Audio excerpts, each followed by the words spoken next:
हमारे YouTube channel पे बहुत बहुत स्वागत। साथियों, आज बुलंदशहर की जमीन पर एक बहुत बड़ा कार्यक्रम हुआ था और वो कार्यक्रम किस तरीके का कार्यक्रम था, उसे देखने के लिए लोग देश के कोने कोने से आए थे।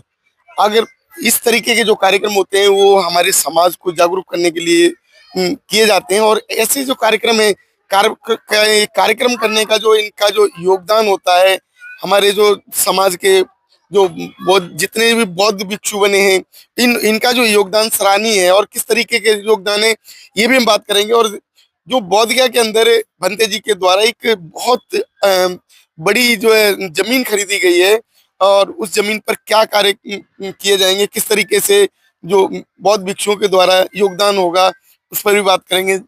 भंते जी, मंगल शुक्र। भंते जी, जो आप लोग आज जो यहाँ कार्यक्रम किए, वो कार्यक्रम क्या था और उस कार्यक्रम का उद्देश्य जो क्या समझ के आप लोगों ने किया? जी, आज का कार्यक्रम जो था, मेरे जो उपसंपदा गुरु हैं पूज्य भदंत प्रज्ञा रश्मि महाथेरो जी, जिनको आज भिक्षु बने पूरे 50 वर्ष हो चुके हैं, जिसके उपलक्ष्य में हम सब यहाँ एकत्रित हुए उनका आशीर्वाद पाने के लिए और उनको अपनी मंगल मैत्री देने के लिए। और प्रज्ञा ऋषि भंते जी ने जिला बुलंदशहर से के साथ साथ और भी अन्य राज्यों में काम किया है, पूरे उत्तर प्रदेश में काम किया है और बहुत ही चहेते भिक्षु हैं और सभी के लिए बहुत ही प्रेरणादायक भिक्षु हैं। और उन्होंने जो काम किया उसको सभी याद रखते हैं और उन्होंने कई बुद्ध विहार बना करके दिए। तो आज यहाँ पे उनका 50वां वर्षावास के कहिए या जन्मदिन कहिए, आज उनको सब जन्मदिन की शुभकामना देने के लिए उपस्थित हुए थे।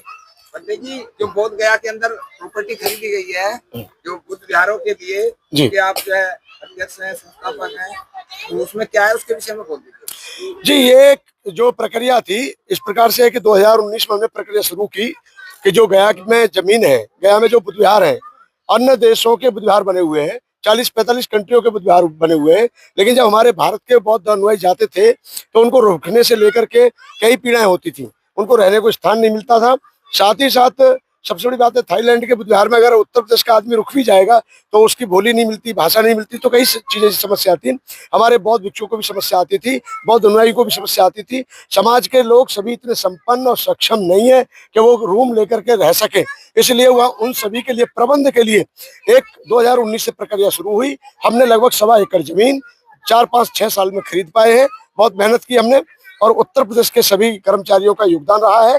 1.25 एकड़ जमीन डूंगरश्वरी पर्वत, जिसको प्रागवती पर्वत कहा जाता था, आज वहां पर 1.25 एकड़ जमीन खरीदी गई है, जिसका भूमि पूजन 30 मार्च 2025 को हो चुका है, जिसमें हमारे साथ में थे इंजीनियर धर्मपाल सिंह जी, इन्होंने भी बढ़ चढ़ के उसमें सहयोग किया।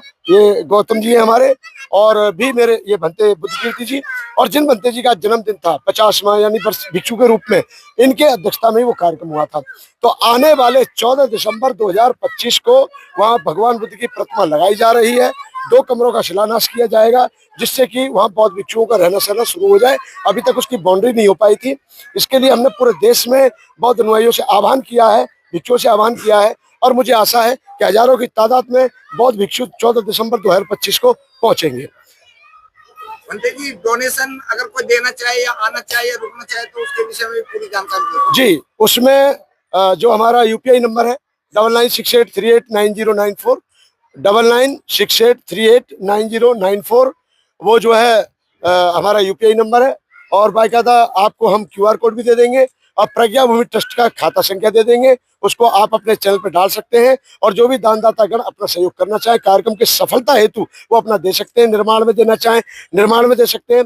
अब तक 27 दानदाताओं ने वचन दिया है कि आर्थिक सहयोग तो किया ही है, वो आगे चल के कमरे भी बनवाएंगे। तो जो उपासक कमरे बनवाएंगे उनके नाम के पत्थर लग जाएंगे, और जो लोग दान देंगे उनका नाम दानदाता की सूची में वहां पर आएगा। तो मैं आपके चैनल के माध्यम से पुनः अपील करूंगा कि आने वाले 14 दिसंबर 2025 को भारत के बौद्ध, चाहे महाराष्ट्र, उत्तर प्रदेश, झारखंड, छत्तीसगढ़, पंजाब, हरियाणा, कहीं से भी जो बाबा साहब में बुद्ध में आस्था रखते हैं, वो जो बौद्ध गया में खास तौर पे बौद्ध गया के प्रति आस्था रखते हैं, जैसे मुसलमान यरूशलेम में रखते हैं, मुसलमान मक्का मदीना में आस्था रखते हैं, ईसाई भाई यरूशलेम में रखते हैं, और सिख भाई सचखंड गुरुद्वारे में। तो भारत के प्रत्येक बौद्ध के मन में बुद्ध के प्रति और बौद्ध गया के प्रति आस्था होनी चाहिए, यही मैं कहना चाहता हूँ। इसी बात को ध्यान में रखते हुए आप सभी को 14 दिसंबर 2025 को बौद्ध गया कार्यक्रम में पहुंचना है, जिससे कार्यक्रम सफल हो सके।